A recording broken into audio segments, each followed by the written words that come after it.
What if I told you the God of the Bible wasn't always one? That buried deep in ancient texts is the story of two divine beings, Yahweh and El, whose identities slowly merged into one. This is the untold story of how monotheism emerged from a divine partnership. In this video, we peel back the theological layers to uncover a truth hidden in plain sight. Long before Israel fully embraced monotheism, its earliest scriptures and traditions point to not one God but two: Yahweh, the warrior god of the desert, and El, the wise father deity of Canaan.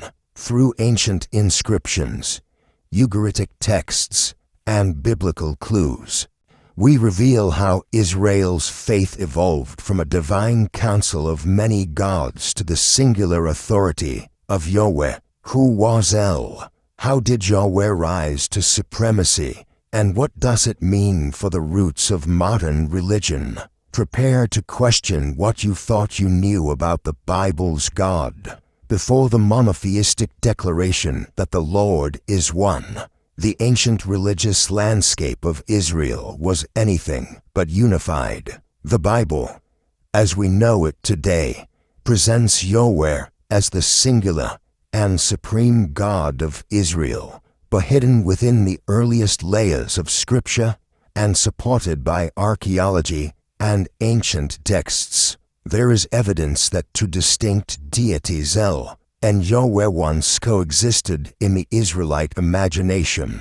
Understanding their origins and eventual fusion reveals not only how the God of Israel came to be seen as one, but how religious identity itself is constructed through time, myth, and politics. In the wider Canaanite world, El was the high god, the father of gods and men.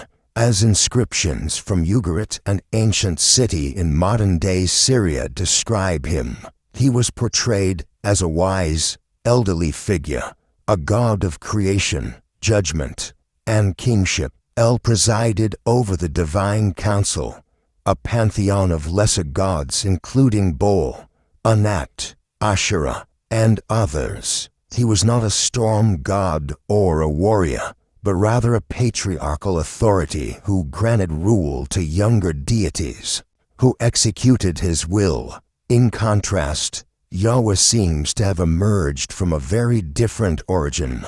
The earliest references to Yahweh place him not in Canaan, but in the southern regions Seir, Edom, Teman, and Paran, areas associated with desert wilderness and nomadic tribes. Biblical poetry in Deuteronomy 33, Judges 5, and Habakkuk 3 speak of Yahweh coming from Seir and from Mount Paran, accompanied by storm, fire, and trembling earth. These are the hallmarks not of a high god, but of a divine warrior, a storm deity associated with violent power and volcanic majesty. He rides the storm clouds and speaks in thunder. He is not the wise old god of order, he is the god of battle. So how did Israel come to worship Yahweh as their singular God? And what happened to El? The answer lies in the fusion of two theological traditions. As Israelite religion developed, especially during the early Iron Age around 1200 to 1000 BCE, disparate tribes and regional cults slowly coalesced into a shared identity. The tribes of Israel were surrounded by Canaanite neighbors who worshipped El as the chief god. But the Israelites also had their own local god, Yahweh, who led them in battle and guided them through the desert. Rather than abandoning either, the emerging Israelite identity merged the two. This fusion is visible in the Bible itself. In early passages, Yahweh is referred to as El. For instance, El Elyon, God Most High, El Shaddai, God Almighty, and even simply El. Genesis 17:1 says, I am El Shaddai. Walk before me and be blameless. In Genesis 33-20, Jacob names an altar El, the God of Israel. Later, these titles are applied directly to Yahweh, suggesting that Yahweh assumed El's roles and titles as Israelite religion matured. Psalm 82 gives us a remarkable glimpse into this theological evolution. In this psalm, God, called Elohim, plural in form, but often singular in usage, stands in the divine council and judges the other gods. God has taken his place in the divine council. In the midst of the gods, he holds judgment. This scene is strikingly similar to Canaanite portrayals of El overseeing his assembly of gods. But here, Yahweh is the one in charge, judging and eventually condemning the other gods. The implication is clear. Yahweh is taking over El's role as king of the gods and will ultimately stand alone. Even the name Israel contains a hint of El's former dominance. Israel means he who struggles with El, or God prevails. The name predates the Yahweh-only theology and reveals that El was once central to the people's identity.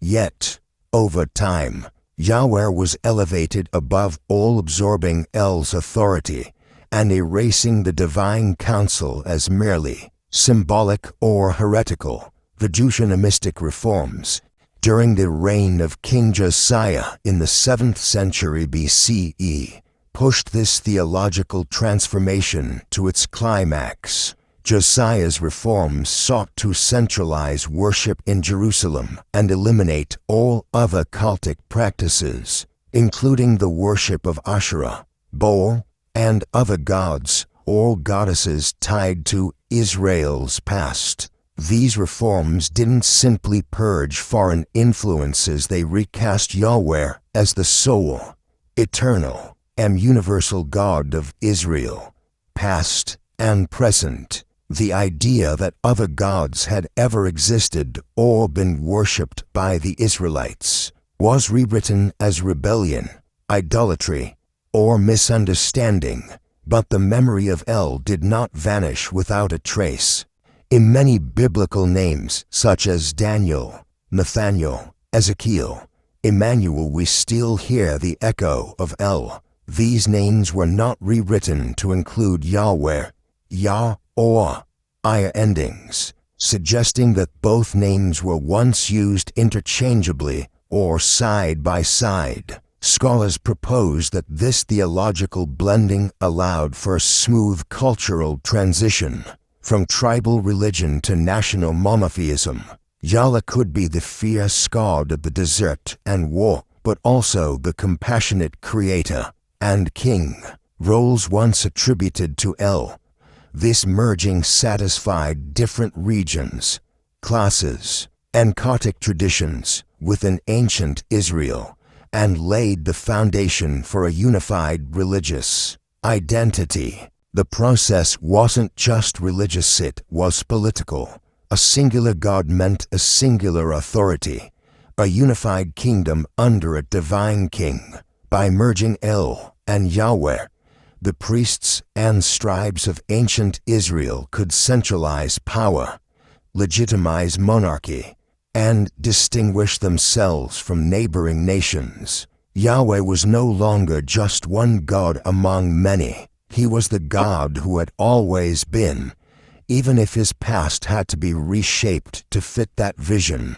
Understanding the relationship between Yahweh and El challenges the simplistic view of monotheism, appearing fully formed. Instead, it shows us how theology is molded by history, how gods evolve, adapt, and even consume one another in the sacred stories of humanity. Yahweh's journey from southern storm god to Israel's high god, and finally to the sole deity of monotheism, is not just a religious transformation, it's a narrative of cultural survival. adaptation, and reinvention, and somewhere in the echoes of those early hymns and desert prayers, we still hear the ancient voices of both El and Yahweh to gods who became one, long before monotheism was carved in stone, and before the commandments declared, "You shall have no other gods before me."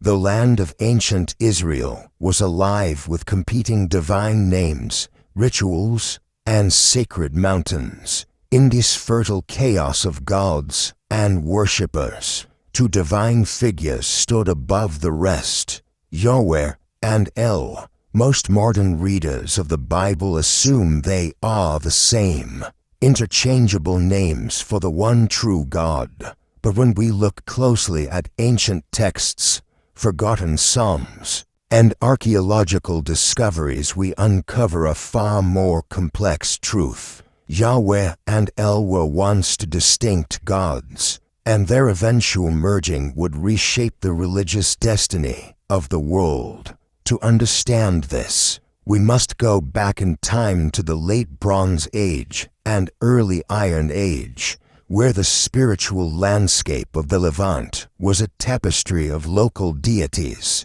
Every hilltop had a shrine, every tribe a patron god. The Canaanites, the cultural cousins of early Israelites, worshipped a high god named El, the father of the divine council, the head of a pantheon that included Baal, Asherah, and other divine beings. El was ancient, wise, and distant, often depicted as a patriarchal figure sitting on a throne, watching over the world with serene authority. Meanwhile, in the arid lands south of Canaan regions, like Edom, Midian, and Teman, there rose another god, Yahweh. Unlike El, Yahweh was a strong god, a warrior deity, fierce and personal. He did not preside over a distant council. He led his people into battle, thundered from mountaintops, and demanded exclusive loyalty. Yahweh was the God of motion, of power, of change. He was not content to sit on a cosmic throne. He moved with his people, a God of the desert who traveled in fire and smoke. But here is where things become fascinating. In the earliest layers of the Hebrew Bible, both names El and Yahweh appear side by side. In Genesis 33-20, Jacob builds an altar and calls it El Israel, El, the God of Israel. In Exodus 6-3, God says to Moses, "I appeared to Abraham, Isaac, and Jacob as El Shaddai, but by my name Yahweh I was not known to them." These verses suggest a distinction, even a progression from El to Yahweh. The patriarchs knew El, but now Yahweh enters the story with a new identity and a new mission. This overlap has puzzled scholars and theologians for centuries. Was Yahweh simply another name for El? Or was something deeper happening, a fusion of two deities into one? Ancient Ugaritic texts, discovered in the 20th century in modern-day Syria, provide vital clues. These tablets, dating to the 14th century BCE, offer a glimpse into the religious world of Israel's neighbors. In them, El is clearly described as the supreme God, the father of gods and men, dwelling at the source of the two rivers, seated on a mountain throne. El's personality is consistent. He is compassionate, slow to anger, and the final authority in the divine realm. Importantly, Yahweh is never mentioned in these texts. That's because Yahweh wasn't part of the original Canaanite pantheon. He was an outsider. But by the time we reach the early Israelite period, Yahweh is already being identified with El. Psalm 80 famously presents a divine council where God stands in the midst of the gods, a seem more aligned with El's tradition. And yet, the speaker here is Yahweh. The lines between the two identities have begun to blur. In other passages, Yahweh is called Elyon Most High, a title originally attributed to El. In Deuteronomy 30:2-8-9, in its earliest versions found in the Dead Sea Scrolls, it reads, "When Elyon divided the nations, he fixed the boundaries of the peoples according to the number of the sons of God. But Yahweh's portion is his people, Jacob his allotted heritage." This passage implies that Elyon El gave each God a nation, but Yahweh received Israel. Two gods, two roles, and yet, over time, the two began to merge. So how did it happen? The answer lies not only in theology, but in politics, identity, and survival. As the Israelite tribes began to unify, especially under kings like David and Solomon, the need for a single, central deity became paramount. A fragmented pantheon could not serve a centralized kingdom. Yahweh, with his fiery presence and military might, was the perfect God for a nation forging its destiny through conquest and covenant. But El, with his ancient authority and association with patriarchs, provided continuity with the past. To merge them was not only religiously powerful, it was politically brilliant. Thus, Yahweh absorbed El's titles, traits, and functions. He became not just a strong god or a tribal warrior, but the eternal, the Most High, the compassionate Father, the creator of heaven and earth. The merger was so complete that later generations would forget the two were ever separate. What began as a theological evolution became the foundation of monotheism. Yahweh was no longer one God among many, he was the only God. And El, the high God of old, lived on in his name. Even the name Israel carries the echo of El, not Yahweh.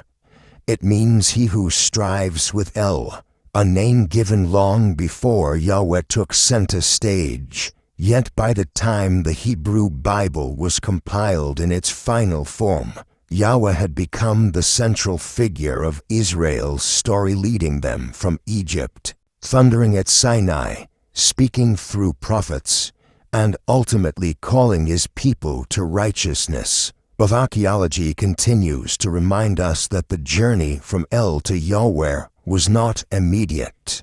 Inscriptions from Kuntalet Adrid, an 8th century BCE site in the Sinai, reference Yahweh of Samaria and his Asherah, a link to the old Canaanite goddess Asherah, often associated with El. This suggests that for many Israelites, Yahweh had not yet become completely isolated or monotheistic.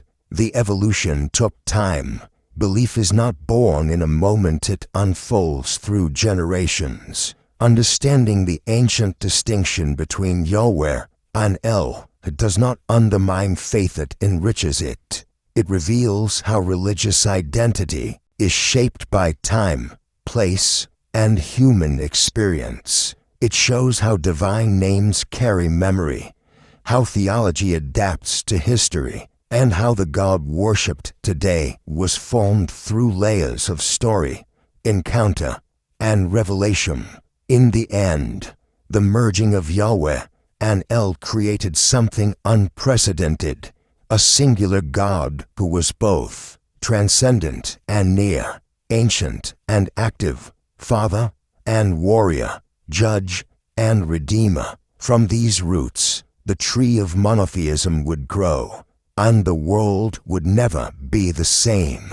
As we journey further into the spiritual world of ancient Israel, a more complex picture begins to emerge, one in which Yahweh was not always the sole or supreme God, but one of many divine figures inhabiting the sacred imagination of a people in religious flux. The name El, far from being interchangeable with Yahweh in the early periods, represented a distinct and powerful deity in his own right, one that had long been worshipped across the broader Canaanite region. El, whose name simply means God in the Semitic tongues, was the head of the pantheon in the older Canaanite religion. He was described in ancient Ugaritic texts as the father of gods, creator of creatures, and the eternal king. His role was one of wisdom, age, and authority, a dignified patriarch who ruled from his celestial throne with justice and mercy. Unlike the younger, more aggressive Baal, who was also part of the Canaanite pantheon, El did not take part in petty squabbles or warfare. He was a cosmic overseer, a god of order rather than chaos. This image of El appears to have influenced the earliest Israelite concepts of divinity in the patriarchal narratives of Genesis. For instance, we encounter divine titles such as El Elyon, God Most High, El Shaddai, God of the Mountain, or God Almighty, and El Olam, Everlasting God, titles that seem more aligned with the Bible itself hints at a divine convergence, a theological fusion that would eventually merge El and Yahweh into a single identity. Take, for example, Exodus 6:3, where God says to Moses, "I appeared to Abraham, to Isaac, and to Jacob as El Shaddai, but by my name Yahweh I was not known to them." This verse implies a progression in divine revelation. To the patriarchs, God was known through the identity of El. To Moses and the people of the Exodus, that divine identity took on a new name, Yahweh. Whether this transition was purely theological or reflected a deeper historical evolution remains a subject of ongoing scholarly debate. What becomes increasingly clear, however, is that the early Israelite religion was not born in a vacuum. It grew and matured within the larger Canaanite world, borrowing, adapting, and eventually transforming existing religious ideas. The merger of Yahweh and El may have started as a practical move, an effort to unify tribes and traditions under a shared religious framework, but over time it became theological destiny. By the time the Psalms and later prophets were written, Yahweh had inherited nearly all of El's attributes: creator, king, judge, father, and had absorbed them fully into his divine persona. This transition is perhaps most vividly illustrated in Deuteronomy 32, part of the Song of Moses, in its earliest Hebrew form as preserved in the Dead Sea Scrolls. The text reads, "When the Most High Elyon gave the nations their inheritance, when he divided mankind, he fixed the borders of the peoples according to the number of the sons of God, which Yahweh's portion is his people, Jacob his allotted heritage." Here, we glimpse an older cosmology. Elyon, or El, divines the world among various divine beings, sons of God, and Yahweh is given Israel as his own. This verse strongly implies a two-tiered divine structure, where Yahweh is one of the sons of El, or at least a separate divine figure under the high God. Over time, this division becomes blurred, then erased. Yahweh is no longer a tribal god among many, but becomes the Most High himself. El and Yahweh are fused into a singular, sovereign deity. The pluralism of early Israelite religion gives way to the uncompromising monotheism of later Judaism. This evolution was not without tension. Archaeological findings, such as inscriptions found at Kuntaled Adrid and Kerbet Elkam, suggests that popular religion in ancient Israel continued to reflect a belief in multiple divine beings even as the official theology of the prophets and scribes pushed toward monotheism. Inscriptions from the 8th century BCE contain references to Yahweh and his Asherah, hinting that Yahweh may have once been worshipped alongside a female consort, possibly inherited from El's mythology, where Asherah was El's wife. If Yahweh inherited El's title, could he have also inherited El's divine court and family? Some texts, especially in the Psalms and prophetic books, speak of a divine assembly, a heavenly council, where Yahweh presides among other celestial beings. Psalm 82 is particularly striking in this regard. God Elohim stands in the divine council. In the midst of the gods Elohim, he holds judgment. Such imagery preserves the echoes of an older worldview, one in which the universe was governed not by a solitary God, but by a host of divine beings, with Yahweh rising to preeminence. By the time of the Babylonian exile, the process of merging Yahweh and El was virtually complete. The trauma of exile, combined with the need to explain suffering and survival, led the Israelites to double down on their theological identity. Yahweh, once a God among gods, became the only God. There is the creator of heaven and earth, the only power in the cosmos. Isaiah 45 declares with stunning clarity, I am Yahweh, and there is no other. Apart from me there is no God. What had once been a gradual blending of divine figures now solidified into uncompromising monotheism, and yet the roots of this monotheism are entangled in a divine ancestry older than Israel itself. El and Yahweh, to names, to gods, to traditions, became one. This union helped forge the powerful religious identity that would endure for millennia. But to understand that identity, we must look beyond the text and into the historical currents that shaped it. The story of Yahweh and El is not one of competition, but of convergence.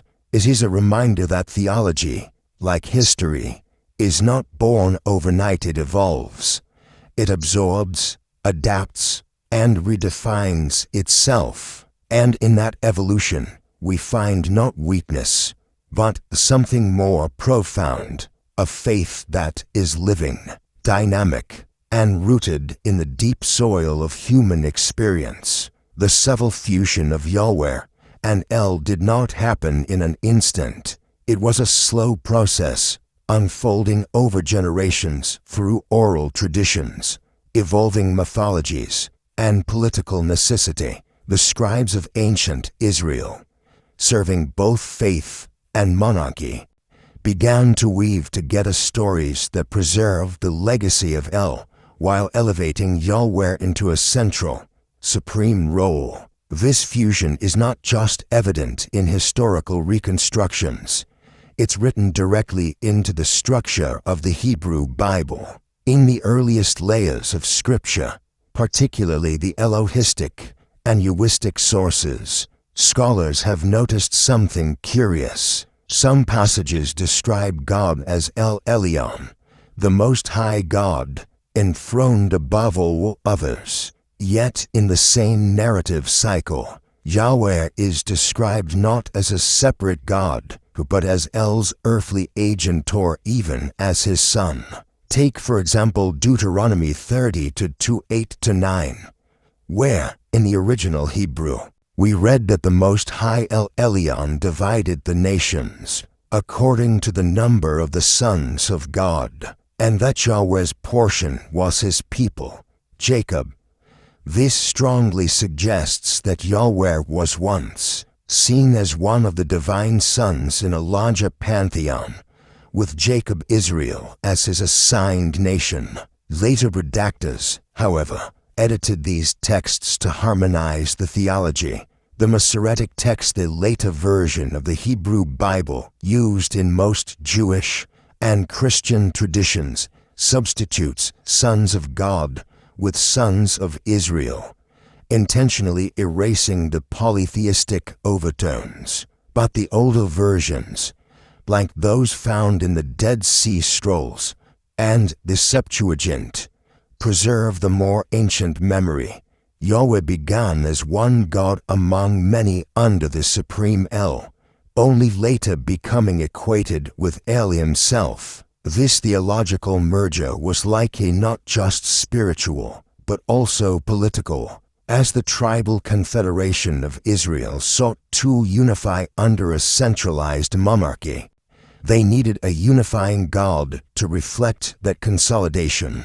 A fragmented pantheon, with tribal gods competing for dominance, mirrored the disunity of the people, but a singular, sovereign deity, one who was at once the God of Israel, the God of creation, the God of kingship, offered ideological cohesion. And so the scribes began to rework old poems and stories to serve this new vision. We see Yahweh taking on the titles and attributes of El. He becomes El Shaddai, El Elyon, El Olam. He is no longer just the warrior storm god from the seven deserts, but the creator of heaven and earth. This move was not a simple overwrite, it was a literary and theological synthesis. The stories of El, the ancient patriarchal god who reigned in peace and distance, were blended with the fiery, intimate, and personal Yahweh. The result was a hybrid deity with the cosmic authority of El and the emotional immediacy of Yahweh. Psalm 82 is another key window into this theological evolution. It depicts a divine council presided over by El, or a god in El's likeness, passing judgment on the other gods for their injustice. In this scene, God says, "You are gods, sons of the Most High, but you will die like mortals." Yahweh, or perhaps El, is portrayed as the divine judge of the lesser gods. The song preserves a memory of Israel's polytheistic past, even while asserting the superiority of its chief deity. Some scholars argue that Psalm 82 shows Yahweh ascending above the divine council, eventually absorbing its functions and authority. The prophets, too, played a crucial role in transforming Yahweh into the sole deity. Figures like Isaiah and Hosea thundered against Baal and the other Canaanite gods, even while their language betrayed familiarity with shared imagery. Isaiah calls Yahweh the Holy One of Israel, emphasizing his moral purity and transcendence, distancing him from the flawed, all-too-human gods of the surrounding cultures. Yet Isaiah also uses language once reserved for Baal and El, describing Yahweh riding on clouds, controlling the sea, and commanding the hosts of heaven. In this appropriation, Yahweh is not only being defended as the one true God, he is being remade into the divine totality that the Israelites would worship for centuries. Archaeological evidence supports this evolution. Inscriptions from sites like Kuntalet Adrid in the Sinai mention Yahweh of Samaria and his Asherah. This pairing implies not only that Yahweh was worshipped alongside a consort echoing the older El Asherah tradition, but also that Yahweh had local manifestations or epithets, much like the pagan gods of the time. Yahweh was not yet universally conceived as this singular, omnipresent God. He was still in flux, his identity still contested. Yet the theological tide was moving. The destruction of the northern kingdom of Israel, and later the Babylonian exile of Judah, played pivotal roles in this process. When catastrophe struck, the Israelites could have abandoned Yahweh for the seemingly stronger gods of their conquerors, but instead they reimagined him not as a failed god, but as the only true God who used foreign empires as instruments of judgment. This radical reinterpretation transformed disaster into divine will. Yahweh was no longer a national god defeated in battle.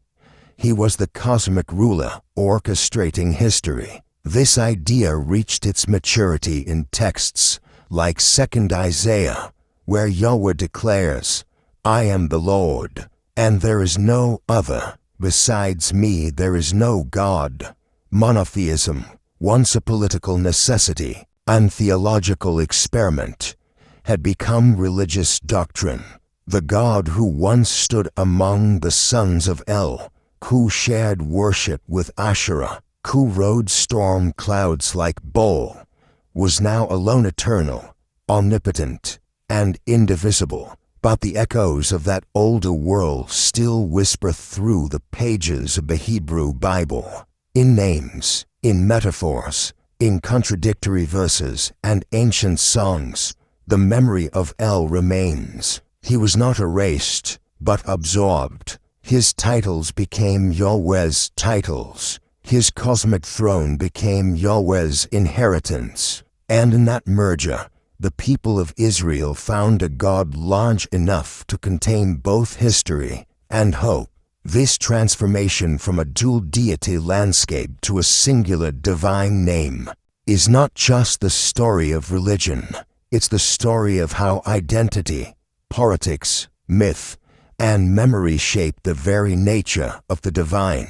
The Yahweh we know today is the product of centuries of faith, imagination, and adaptation. And understanding that journey doesn't diminish him. It reveals the awe-inspiring depth of the human search for God. As Yahweh's prominence grew within Israelite religion, one of the most intriguing theological shifts began to unfold. Not just a blending of roles, but a full appropriation of identity. Yahweh was no longer just a separate divine figure existing beside El. He became El. The ancient high god's functions, titles, and attributes were absorbed into Yahweh's profile, resulting in a complete theological fusion that would lay the foundation for monotheism. The earliest clues of this theological merger are hidden within the texts themselves. In various passages, Yahweh is no longer depicted as a youthful storm god or tribal warrior alone. He is exalted as El Elyon, God Most High. He becomes the one who reigns from the heavenly council, a role once reserved for El. Psalm 82 is particularly striking. It describes a divine council where God Elohim stands in the divine assembly. He judges among the gods. Yahweh, once a subordinate or member of the divine court, is now seen standing as judge above all other deities. The poetic language reflects a dramatic theological elevation. By the time we reach the prophets like Isaiah, Yahweh is no longer associated with a specific location or mountain like Edom or Sinai. He is now the Holy One of Israel, the Creator of the ends of the earth, and the first and the last. The older functions of El Creator, ruler of all nations, divine patriarch are fully Yahweh's. This transition wasn't merely semantic. It was revolutionary. The Israelites were not simply adopting monotheism in the abstract. They were actively redefining their deity. Archaeological discoveries support this shift in divine identity. Inscriptions from Canaanite Adrid, dated to the 8th century BCE, contain references to Yahweh of Samaria and Yahweh of Men, alongside blessings by Yahweh and his Asherah. This suggests that Yahweh was once worshipped alongside a consort, mirroring El's relationship with Asherah in Canaanite tradition. The theological evolution was not instant. It was layered, complex, and often contradictory. Yahweh was in the process of becoming supreme, but he had not yet become singular. Yet, despite these transitional phases, the move toward exclusive monotheism was gaining momentum. The Babylonian exile in the 6th century BCE served as a major catalyst. With the temple destroyed and the monarchy ended, the Israelites found themselves stripped of all earthly markers of divine favor. In their trauma, they did not abandon Yahweh. Instead, they reimagined him. No longer could Yahweh be just a national deity of Judah. He now had to be God over all nations, controlling history itself. It was during this period that monotheistic theology solidified. The writings from this time, particularly 2nd Isaiah, proclaim Yahweh in the most absolute terms. I am the Lord, and there is no other. Apart from me there is no God. The language leaves no room for divine competition. It is a theological conquest, a rewriting of Israel's earlier henotheistic past. Yahweh absorbs El, silences Baal, and renders all other gods irrelevant or false. What had once been a pantheon, El at the head, Yahweh among the divine warriors, was replaced with a singular throne. The divine council remained in poetic memory, but Yahweh now sat alone. This transformation was not just spiritual, but deeply political and cultural. Israel was no longer one tribe among many. It was a people shaped by trauma, exile, and the hope of restoration. A singular, omnipotent, and universal God reflected the unshakable hope that their suffering was not in vain, that their God had not been defeated, but was orchestrating history from above. The final stages of Yahweh's rise to singularity saw the full erasure of his polytheistic origins. The idea that Yahweh once had a divine father, shared titles with El, or a consort in Asherah became theologically unacceptable. The redactors of the Hebrew Bible edited texts, changed names, and added clarifications to unify the divine identity. Where ambiguity remained, interpretation filled the gaps. In Genesis, for example, the use of Elohim in the creation narrative and Yahweh Elohim in the Eden story reflects layers of tradition being harmonized, rather than evidence of two gods. Later theologians insisted this showed different aspects of the same God, but critical scholarship reveals these are echoes of earlier theological pluralism, now merged into a monotheistic framework. What is perhaps most extraordinary is how successful this transformation became. Yahweh, once a regional deity with a possible storm god origin, was now worshipped across continents as the omnipotent creator. His evolution from a tribal god of the desert to the one true God is unparalleled in religious history. But understanding Yahweh's past does not necessarily threaten faith, it can deepen it. By tracing his rise through the tapestry of ancient Near Eastern religion, we uncover a story of spiritual searching, of divine refinement, and of humanity's longing for ultimate meaning.